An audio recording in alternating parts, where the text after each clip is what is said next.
When you heard of Desi Freeman doing what he did last August, what was your reaction? To be honest, sadness, because for someone to go that far into that level of paranoia and thinking that they're a victim while also simultaneously acting like a predator, and then to take the lives of two people and then almost another two innocent people who are just doing their jobs, who do a great job, it's just profoundly sad. I'm Andrew Rule. This is Life and Crimes. Today we have a guest in the studio who's come a long way in his life. His name is Brodie Finegan Forbes.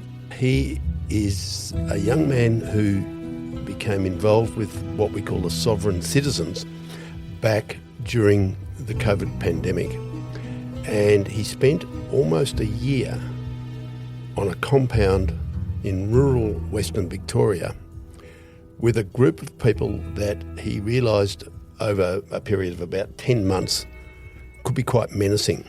And in fact, he left that compound at midnight one night because he knew it wasn't a safe place to be. About 7 weeks later, sovereign citizens in Queensland, the Train brothers, killed 2 police officers and one of their neighbours. And so the intuition or the instinct of today's guest, Brodie Finegan Forbes, was obviously quite high. He sensed danger and he got out while the going was good. Brodie, welcome to Life and Crimes. Thank you for having me, Andrew. You have written a book about your experiences, which is called Chasing Shadows. We will talk about that later. You've also written a lot of other books. You're a remarkably productive fellow, but you would expect that from someone who started out writing hip-hop songs at 11 years old while smoking dope in his grandparents' garage. Is that right? Yes, that's painfully accurate. Yes. Was that the start? It was the start, yeah. Where was that, Brodie? I grew up in East Lakes of southeastern Sydney, and at the time it was not as nice as it is now. It was a bit of a violent area. Right. And there were quite a few gangs around, and I sort of grew up around all that, and I thought, oh, my way out, it's going to be hip-hop. I'm going to start rapping. And from the age of 11... every day after school until I dropped out, was just in my grandparents' garage writing for hours. So if you wanted to be Rocky, you go to the boxing gym at Redfern, but you thought hip-hop's the way out. Absolutely. Yeah. And were you good at it? Were you good at writing Not at the songs? start. No, not at all. What was your first song? Oh, good question. It was a song called Die for My Art. Yeah. Oh, good. And that was which would be very difficult to find on SoundCloud. I dare say. Your aunt, of course, helped raise you. Yes, she did. Yeah. Where you're a happy bloke and you laugh a lot and a very pleasant fella to meet. But you've had a tough life in some ways. In some ways, yeah. Your aunt essentially brought you up with your grandparents? Yep. Why is that? I'd never met my father, and my mother's had her own sort of personal issues. I see. That it made it difficult for her to kind of take the role of a parent, really. In fact, your father was a Swedish national? Yes. Yep. That your mother met in Botswana? In Botswana, yes. You've never met him? No. Do you know how to find him? Oh, yeah, I could, search the old interweb. You could search the interweb. I would find him, but, at a certain point, I think when you're having a strange parent, it's kind of, I haven't spoken to him in 27 years. You haven't? It's kind of like meeting a stranger, really. Yeah, of course it is. But it's intriguing. Yes, it definitely interests me. Yeah. I will go there one day, eventually. That'll be good.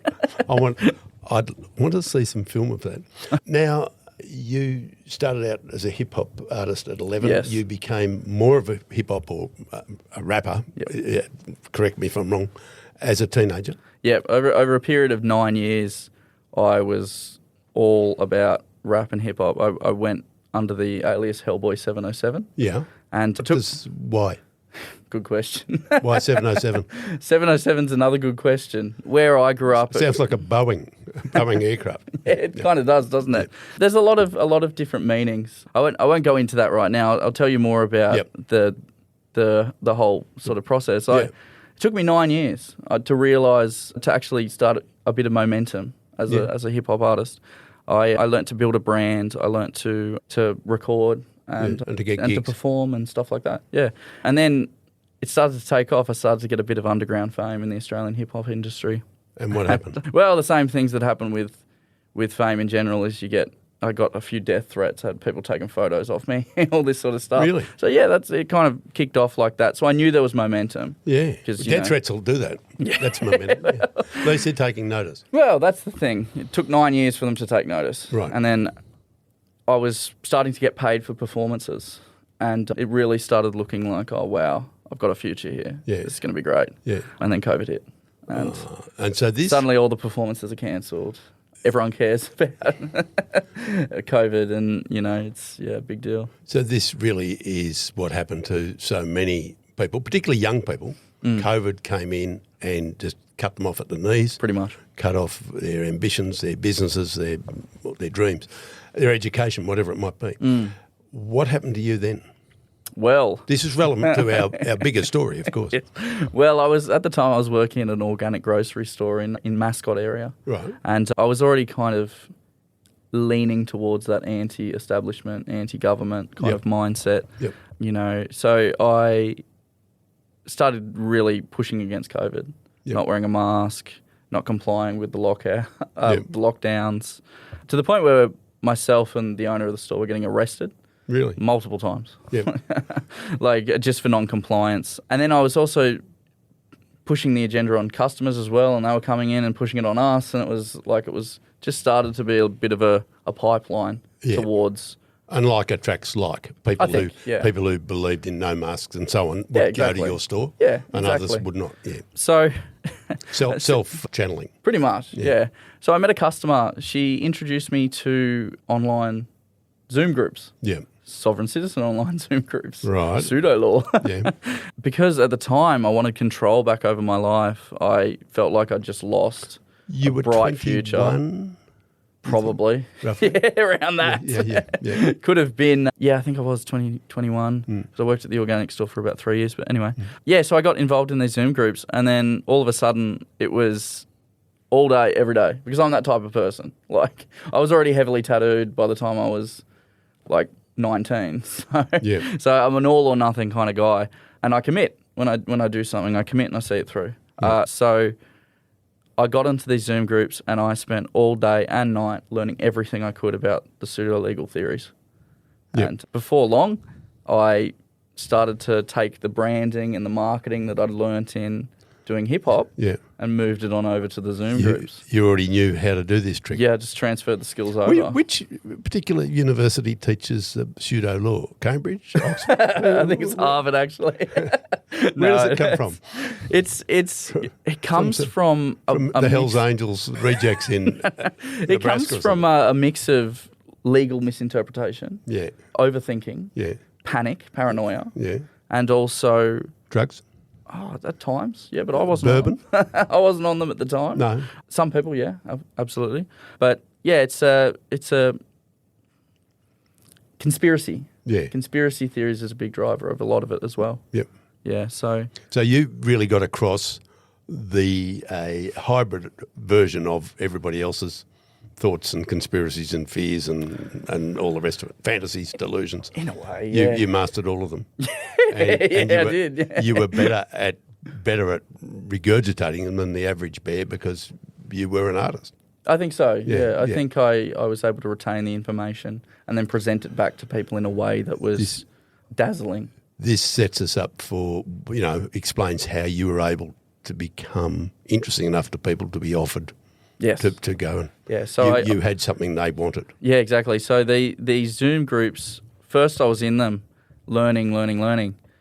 Before long, I was running them, and people were joining mine. Yes, and I was getting a bit infamous because at the same time I was going into local courts and stuff like that in Sydney, and just running amok. The news crews would love you because you look interesting and you're not actually going to punch them. No, I'll just argue with them about the law. So, but it got to the point where I was in courts and they would have cleared out all of the other cases for the day because they just knew that I was going to be a problem. And it was all over things like a mask fine, $200 mask fine. Right. But I was in there arguing the point, and I was trying all sorts of different things. There's a lot of different sort of splinter theories within the sovereign citizen movement. Oh, good. And you tried them all. I didn't try them all, but I knew about all of them. Yeah. Because I'd explored all of them and tried to figure out which one resonated with me.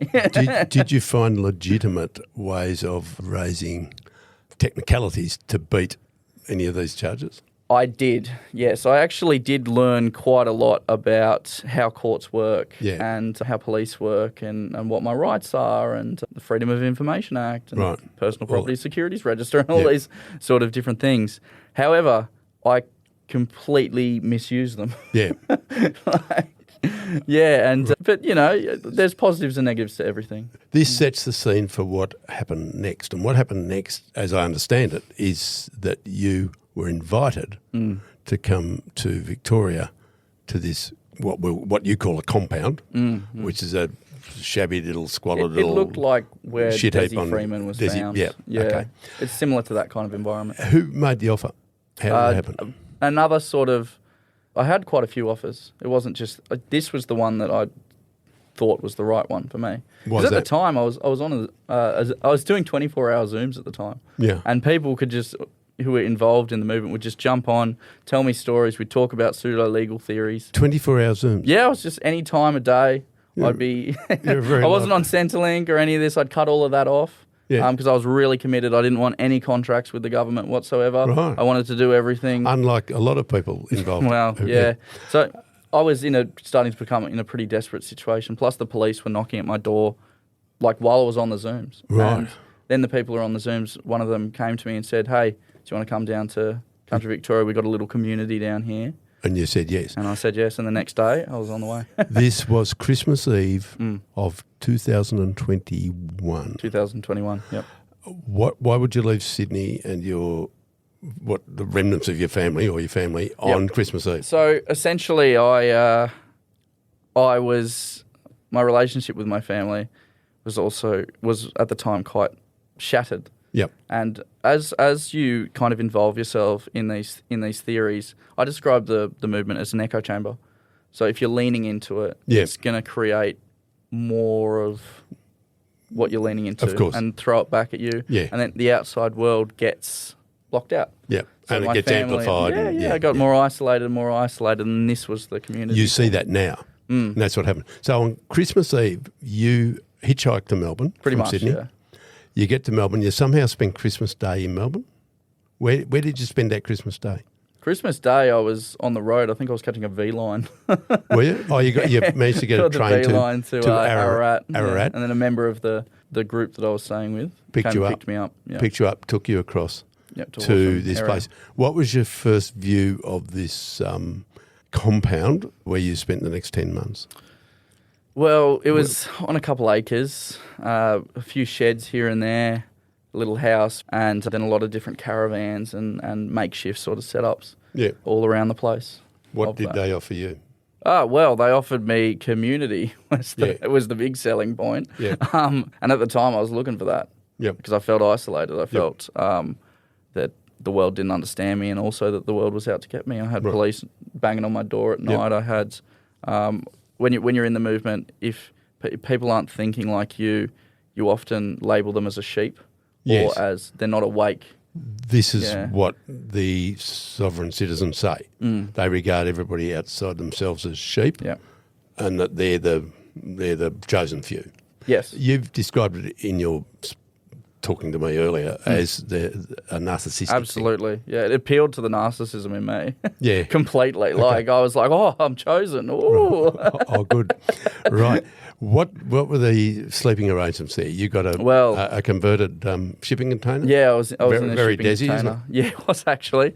No electricity, no running water, and literally outside of the container was a pigsty. Yeah. Like a literal pigsty with pigs. With pigs? With pigs, yes. Good. Oh, and it was infested with spiders as well. That would smell spiders.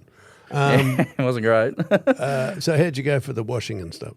Well, I used to drive into town. I'd get a lift with one of the other members and we'd go into town of a day, someone pick who up supplies. Someone who was on Centrelink, possibly.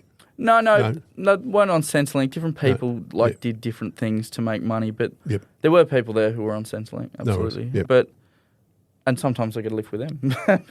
But either way, we'd head on into town and I'd do my laundry at like a local kind of laundromat for $2. Oh, okay. Yeah, and then drag it back and hang it up. And What about showers and stuff? Yeah, so the showers on the actual compound would be locked after 8 p.m. and just too bad, too sad kind of thing. Oh, right. Yeah. Oh, they were, and that's the toilet too. I was told that if... They locked the toilet? Yep, Oh, after that's 8 p.m. I was told if I needed to use the toilet, go out and dig a hole.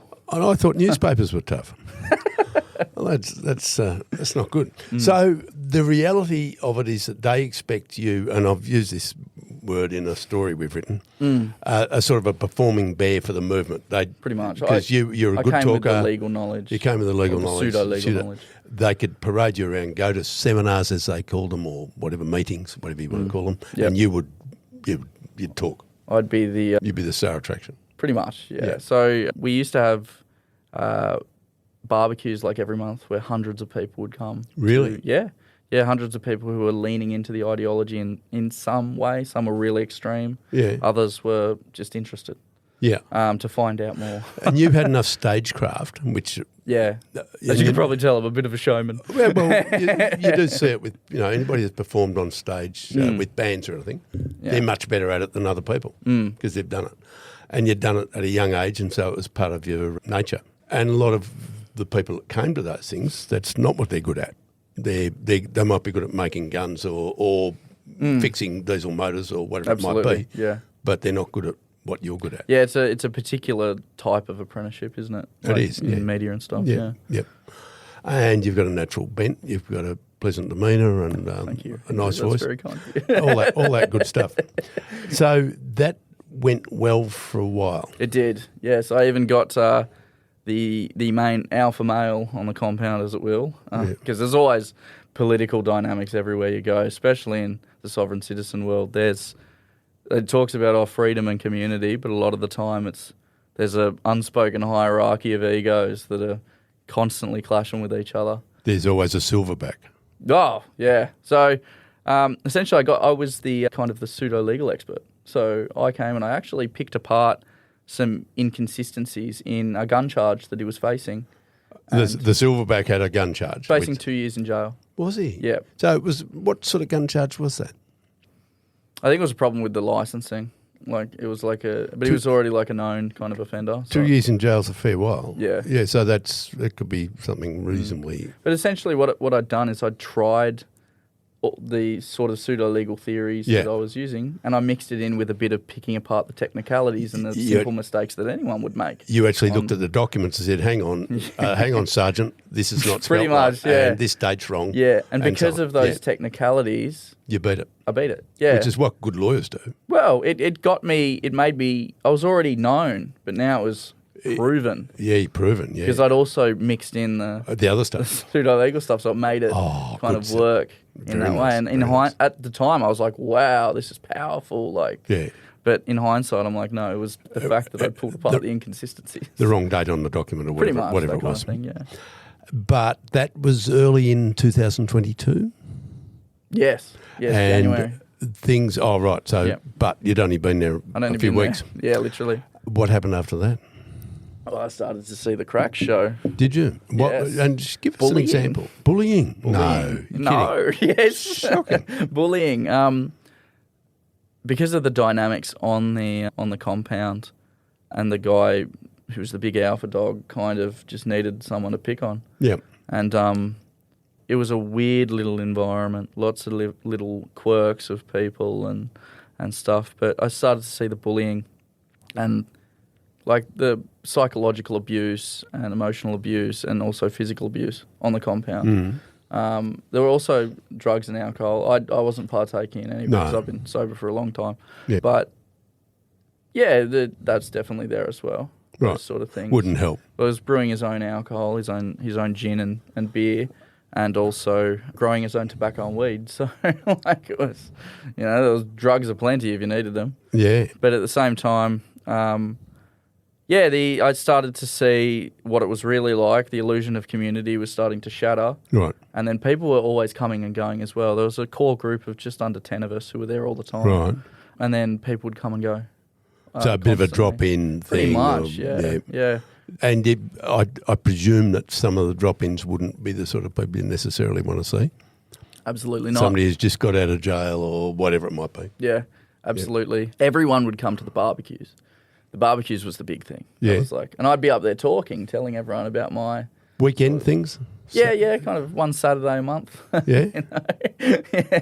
Bit odd, but yeah. They just spit roast a sheep? Yeah, pretty much. Yeah. Spit roast, a big meal. Yeah. People bring some food, and we'd all just sit around and around a fire and discuss all sorts of things. And Basically, you were singing for your supper. You were living on the fat of the land. essentially, yeah. If they would the faithful would bring the food. Yeah, and I'd trade pocket my money pseudo-legal and services for that. I was also doing hard labour at the time. Like, I don't know if you consider it like hard labour, but it was a shock to my body. I was so used to sitting in a chair.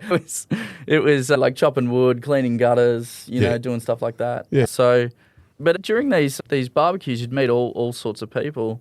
Some of them were like what Desi was, reactive, violent. You could pick it.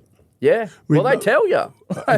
Give us an example. Well, one conversation I had was with a guy who was fantasizing about using an electromagnetic sort of pulse weapon.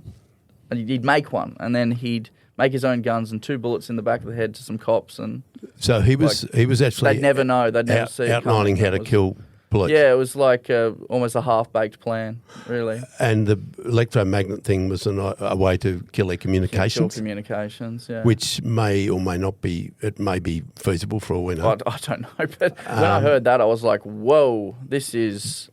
I was thinking, I just want that beautiful birth certificate bank account that apparently exists. Oh, tell us about now this is the stuff that they promulgate. Yeah. Did you believe any of that at any time? Absolutely. And just for the edification of our listeners who are, they're sheltered people, tell us what it was that you believed in or they believed in about birth certificates and $1 million waiting for you. Yeah. So there's, in the sovereign citizen kind of movement, there's a lot of different theories which take place.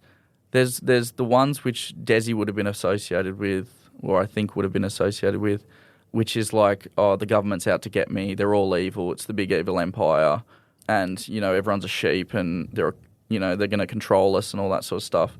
And then there's the other side of it. It's kind of a spectrum, but on the other side of it, there's the paperwork side, and the paperwork side is that there's an endless amount of money attached to your birth certificate through like an insurance policy is one theory, through treasury bonds is another one. Like there's quite a few different theories as to why it exists, but the big one is it's a endless amount of money that you're entitled to for being born, and that interesting theory. Yeah, you'd wonder who cooked it up. But yeah, and the way to get to it was to put the secret puzzle together of all of the right documents to the right government departments, and then someone would turn the key and unlock it, and you'd get your inheritance. Hence the proclamation of Pharaohship on the news.com article, and the purple footprints. What drugs would you have to be on to dream up that scenario? Well, I think you've just got to be radical in a way. Like at the time, it's a sort of a bizarre combo of because like I said, I was of impossible things. Exactly, I was completely sober, but at the time, I'm not saying you. I mean, but it made perfect sense to me at the time because I was in the echo chamber so completely that everyone else just didn't know. It's a frightening thing, isn't it? Secret knowledge that I had. I mean, you are of probably above average intelligence. Oh, thank you. You've been That's educated. fine. You come from a family of teachers. I do come from a family You're of articulate. You're probably pretty well read compared with the average bear. I do read a lot. Yeah. And yet you were sober at this time, always. You believed it. Now that's frightening. Yeah, it is. When you think of the damaged and stupid people that are out in the world who would be very susceptible to such things. Yeah. I describe the sovereign citizen movement as a decentralised cult. There's no one figurehead. Right. Desi's become a bit of a martyr because of what he's done. Absolutely. But in terms of there being one guy that everyone listens to, no such thing. Tell me this. It still operates like a cult. You're at Horsham. It's 2022. It is before the trains did their thing in Queensland, the Wembilla or whatever it's called, the shooting up there of 2 police When was that? Before. That was 7 weeks after you left. Okay, right. So Right. February. That was just before Christmas of the year that you were in Horsham. And it's obviously several years ahead of Desi Freeman. Did you hear on this sort of grapevine of sovereign citizens, of, prominent sovereign citizens in other places, such as up in the northeast of Victoria or in Queensland and the Darling Downs? Did you hear particular people? No particular people. There's obviously like your internet subculture where there's a few like YouTubers and stuff like that who will sell you a course. Saying that there's there's the pot of gold at the end of the rainbow and here's how you do it by correcting your status in the system. Right. But ultimately, it's to sell the course. It's not about like you actually get anything. The purpose of the course is to sell the course. Did you buy any? No. You never paid? No, I'd get them for free. Because other people were buying them and they'd hand it to me and go, what do you think of this? Try and decipher this. The whole thing felt like you were deciphering one big puzzle. So you were a bit like the clever grandkid in the corner who can work the mobile phone for grandpa. You were the smart young guy. I think I did that when I was young. Yeah. Of course, but this is what you were for them. In a way, yeah. They're saying because you're computer literate, you knew your way around, and you could do things that they couldn't do. And so for a while they looked on you as someone who could do stuff for them. As far as everyone knew, I just proved it in the Horsham court, like perfect arguing the points. Right. Now, things got worse. Things went downhill. I started to become the subject of a lot of the abuse on the compound. Why was that? Because I kind of stood up to him in relation to what he did to other people. Okay. And then there was a woman there with children? So there was quite a few different examples, but one of them was the one where I stood up was when he threw a gas bottle. You know, one of those gas bottles that you can get from like a servo? I do. He threw one of them at a disabled woman on the block. Why did he do that? Reactive, angry, any particular reason. It was the kind of environment where anything you did, you could have set him off or could have set really anyone off because we're all in fight or flight. We're all terrified. Right. We're all thinking the big evil empire is coming out to get us and we've only got each other. Okay, I see. So there's that sort of shared paranoia. Yeah. Apart from anything else. It's a shared paranoia, yeah. And our man, the silverback, he's the big dog. He's getting tougher on everyone else. I left in October 2022 when the abuse got too much. I was getting assaulted and was genuinely just like terrified.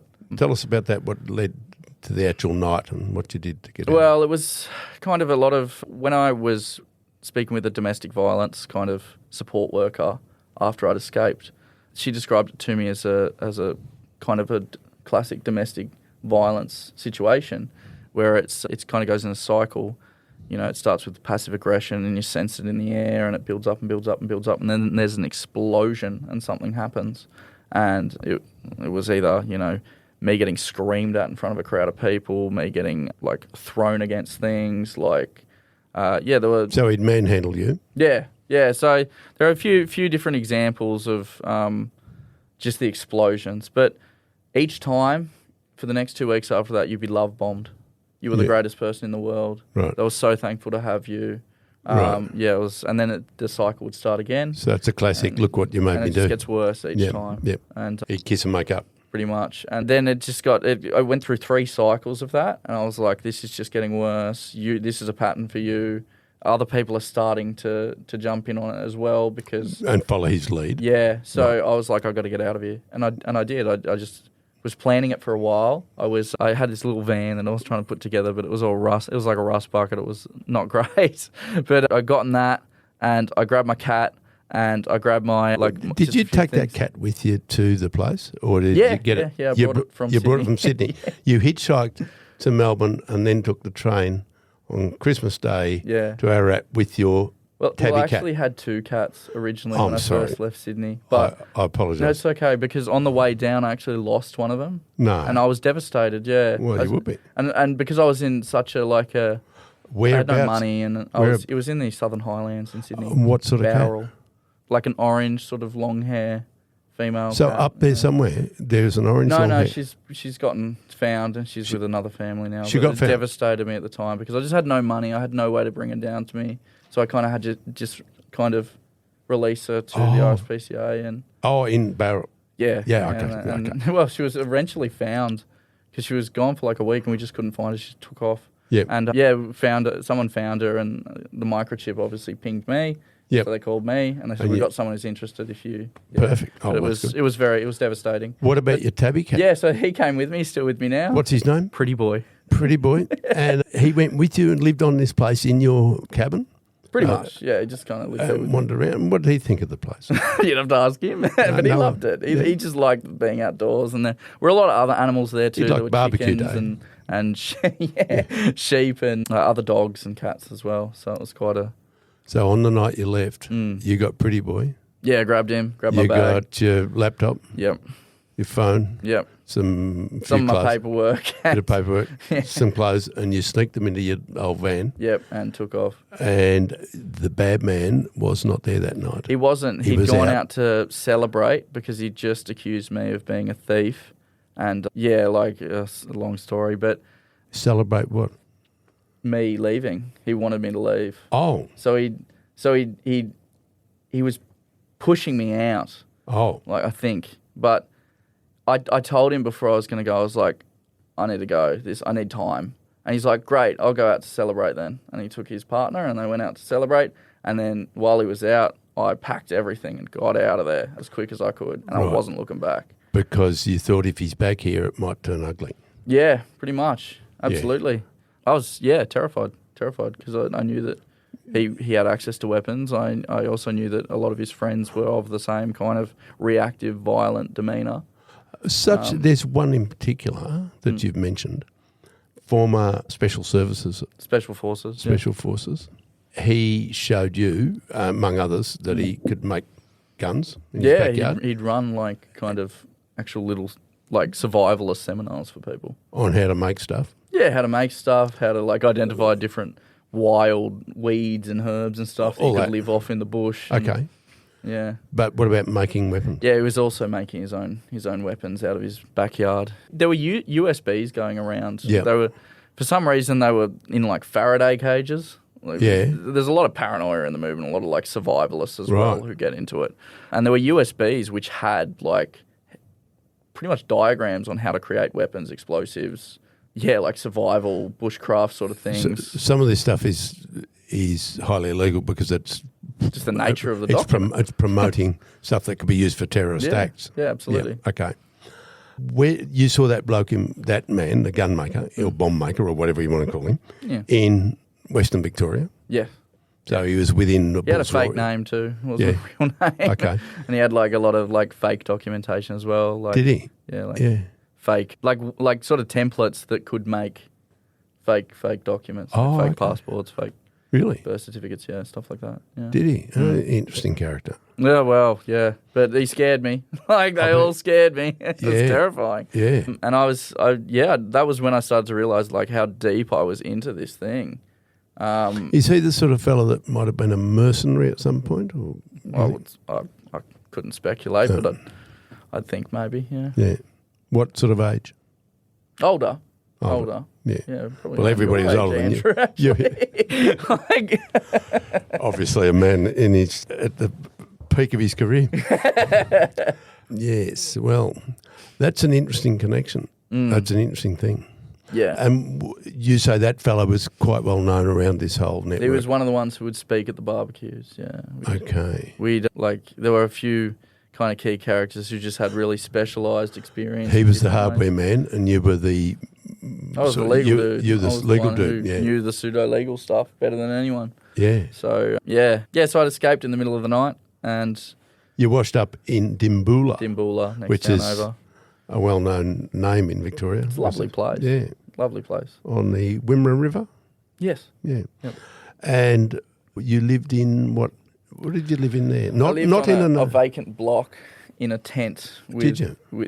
There was a lot of sand. The one thing I remember is the sand, like just being in everything. Yeah. And my cat. And we were just there with the little van with leaks all through it and stuff. And A tent. I'd be living in this tent. How long were you in the tent? Probably about 2-3 months. And during that time, you became aware that rather than forgetting about you and leaving you alone, your former comrades from down the road, not that far really. Yeah. Started to kind of extort me. Well, In he what tried to extort sense? me. Well, he wanted gold and silver. He wanted gold and silver because he doesn't believe in the currency of Yes, the because land. it's real money. Oh, okay. So he wanted you to produce silver and give him 30 pieces of silver, or Something whatever, like that. Yeah, whatever it was. It equaled out to about $3,000. Right. On what Because basis? apparently I didn't do my fair share while I was on the compound. Right. Even though I was working probably 14 hours every day between pseudo-legal documentation, Yeah. physical labour, Right. and running errands for people and stuff. So Yeah. I felt like, oh no, this is not good. I'm not getting out of this that easy. And you felt this sort of an existential threat. You thought that out there somewhere there's a bullet with my name on it or something. I was or I was a baseball scared, bat or whatever. Absolutely. I'm not a tough dude by any means. I just look like this. Yeah. And they knew that. I think so. Yeah, they knew that I was like nice boy from suburban Sydney. I guess, yeah. And you were eventually at the stage where you thought, I need to extricate myself from this, and you went to an unusual. Extortion started. You're the man that had annoyed the police, local police, and the police in Sydney for a long time now. I think you'd refused a breath test. That was the big one. You'd refused to give your name. Yeah. This is to the Horsham police. Yeah. You were sober at the time. Yeah. It didn't matter, but you just wanted to make a point with my ideology. And all that. Yeah. So you'd really been a nuisance to the local police. Oh, yeah. Yeah. But it turns out that when the manure hits the fan, you thought, I think I should talk to somebody. And you went to, who was it? I went to the police. At Dimboola? I did, yeah. Sergeant? Sergeant Speakman. This is a policewoman, a senior policewoman. Yeah. And, she was the boss of the station there? Yeah, I think so. I don't know the internal hierarchy of it, but I kind of credit her to actually having been a real key part in pulling me out. Right. Because her and a lot of other officers at that local area command, they knew me. Like, I was in there in the months earlier making an arrogant fool of myself. Yep. And she could have turned me away. She could have said, hey, you're a sovereign citizen, don't talk to us. Yeah, cop it sweet. Yeah, exactly. You got yourself into this. But she bad. didn't. She didn't. She did the right thing, and I'm forever grateful for that. She treated me like a human being. Yeah. Which is what I needed at that time. I was in a desperate situation, and I think if they went the other way with it and they pushed me away, would have just made me even more desperate. Yeah. Right. After I'd kind of started to rebuild the connection with the police, I went into Horsham and I went into Dimboola and I spoke to some of the officers and I apologised. One of the officers I apologised to, in the months earlier, I'd actually tried to get him to agree to a constructive contract with me where he'd pay me $10,000. I wrote it out in front of him. This was during my belligerence. And he just kind of looked at me and was like, this is ridiculous, mate, and threw it in the bin in front of me. And I totally get why now. But he was one of the ones that I apologised to. And then later, like, I went in and apologised and it was I had to. What did they say? One of them said something. Well, yeah. So one of the police called me up because at this point they were just like, they knew that I was coming out of it. So he called me up and he goes, look, mate, can I come around and talk to you? At the time I was in Dimboola, he knew where I was. Drove past, stopped in at my little block there that I was kind of squatting on. And he said to me, look, mate, we were wondering when you were going to figure it out. Us at the station, we had a bet. We were wondering when you were going to figure it out to get out of this. And I'm like, I just laughed. I was like, wow, how could I have been so blind? Yeah. Really? So you're like a diver that's been at depth for a long time and you finally swum to the surface and got the fresh air. Yeah, because they knew me because I was doing a lot of the paperwork. They would see my thumbprints and my signatures on all these documents that were going into the station to defend people. And they realised that underneath all the bluster and the bombastic nonsense that you were not such a bad guy. Because they deal with genuinely bad people. Yeah, often. Absolutely. People who are far scarier than I am. And they picked that you weren't one of those. Yeah. But and that really was like a key point in the redemption arc of my life. Right. Of getting myself out of that situation. It's a big vote of confidence in the Victoria Police. Yes, absolutely. They're an incredible organisation. The things they do, the things that police everywhere do. I'm a big supporter of Blue Ribbon. In fact, just earlier today, I think this week, you've spoken to Gary Jubilant, our colleague in Sydney. I did, yeah. I was on the Eye Catch Killers podcast. Who's, of course, former New South Wales detective. Yep. And we love him dearly. Two things. 7 weeks after you get to live in your tent in downtown Dimboola, the atrocity in Queensland happens where 2 police and a neighbour are killed, 3 people, and the police subsequently kill those 3 shooters, the Train brothers and their partner, female partner. How did you feel about that? I was shocked.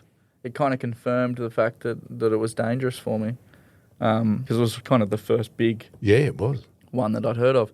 But also at the same time, I was still a bit brainwashed. I was still in the movement a bit, and we were like, oh, they've gone the extreme path. Our path is the correct one because we're just trying to get our hands on this birth certificate bank account. We want to use paperwork to get it. We don't want to be violent. So we just want to get our $1 million. Yeah, pretty much. Okay. So that comes and goes. It's a long way off, and it's up north. What about of course, you've ended up living back in Melbourne, not in Sydney. Yes, you've come to Melbourne. You've seen the light and you've come south of the border. Yeah, I made my way down to Melbourne and I was sleeping on the floor of a yoga studio. In Melbourne? Yeah, in Brunswick. Brunswick. What did you do for a living? Well, I was essentially still doing seminars, but I was leaning more towards, we got to figure out this puzzle. Right. Which is the birth certificate. So I was Could you make a living from seminars? Not really. No. I'd have people who were supporting me as I was doing it. Right. And I am grateful for the support, don't get me wrong, but of course. It was ultimately a dead end, the whole thing. But yeah, I was running these seminars and all types of people were coming to them in this little yoga studio. And it was a period of my life where I really started to delve into the theory behind the pseudo-legal side of things. Right. Because before it was quite reactive. Yeah. But now I was away from the compound. Right. Yep. And I was trying to set myself up as something. And this you gradually got more and more clear-headed. Yeah, slowly. The fog lifted. It did. I think a couple of people helped you, gave you a place to live. Yeah, absolutely. One of the things that really I credit to unbrainwashing me is actually, I said to my group of people who were coming to these seminars, I was like, we're learning this stuff anyway, this legal stuff, right? Why don't we take advantage of some of the TAFE courses that are on offer that are free or cheap? Yep. So I did a Diploma of Finance and Mortgage Broking Management. I did a Certificate 4 in Accounting and Bookkeeping. I did a Cert 4 in Credit Management. Right. I did quite a few things. There's a couple of security courses and whatnot. And the more that I learned about how mortgages work, how they really work in the real world, how accounting works, how debt works, I started to realise that all of our theories are based on nothing. They're based on people's opinions when you of say what happens. Our, you mean sovereign citizens. Yeah, and the term sovereign citizen as well, you'll see it in the comments of probably this, is that it's an oxymoron. It's like, well, yeah, but that's not the point. The point is it's someone who believes that they are sovereign above the citizenry. So your formal study further divorced you from the fantasy of the whole thing. Absolutely, because I realised that so things are complicated. You've come across people start to take a shine to you, different sort of people who are a little more mainstream. Yeah. And a couple offered you a place to stay. Yes. Yep. And you started to write. I did. And this time you're not writing hip-hop songs. No, I'm writing books. You're writing books. And at this stage, I've written 10 books. In 4 years, you've written 10 books? Probably just 4 years, 4 years, or something like that. And one of them is the reason we're here today. That's this one. That is Chasing Shadows. Good title. Chasing Shadow. And the subtitle is? My Life as a Pseudo-Law Extremist. One more question. There's so many questions, but one more question. 2 more questions. One is, have you still got your cat? Yes. Pretty boy? Yes. And secondly, when you heard of Desi Freeman doing what he did last August, shooting 2 policemen dead, wounding another, and actually attempting to shoot a policewoman as well. There were 4 people that could have been killed that day. What was your reaction? To be honest, sadness. Because for someone to go that far into that level of paranoia and thinking that they're a victim while also simultaneously acting like a predator. Yeah. And then to take the lives of two people and then almost another two innocent people who are just doing their jobs, Yep. who do a great job, it's just profoundly sad. Yeah, it's. I was actually quite upset by that because I'd seen that was a potential path that I could have gone. I also knew people who were like that, who were so reactive and scared that were willing to resort to lethal means. There, but for the grace of God, went, if not you, at least several of those people that you'd basically live with, that they could have gone down that path. Could have, absolutely. A very sobering thing. Yeah, it was. I can't really describe it as anything other than terrifying, to be honest, because it's actually a really, really dangerous ideology. I do agree with, I think it was ASIO that described it, that it's a domestic terror organisation, politically motivated and willing to resort to lethal means. Brodie Finegan Forbes, you've written Chasing Shadows, My Life as a Pseudo-Law Extremist. It's one of several books you've written. It's available where and how? Amazon. It's on my website, www.brodiefineganforbes.com. I also have Instagram under the same name. I thank you for coming in to talk to us. Thank you, Andrew, for having me. I really appreciate it. We will have links in the description of this episode which will guide our listeners to Brodie's books. Thanks for coming in, and we wish you all the best. Thank you so much. It's been a pleasure.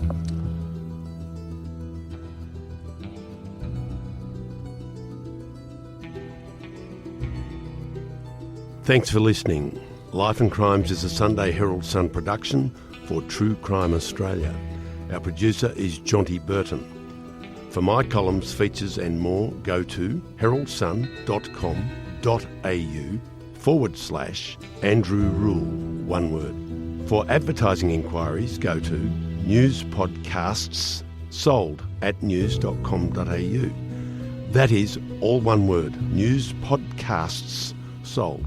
And if you want further information about this episode, links are in the description.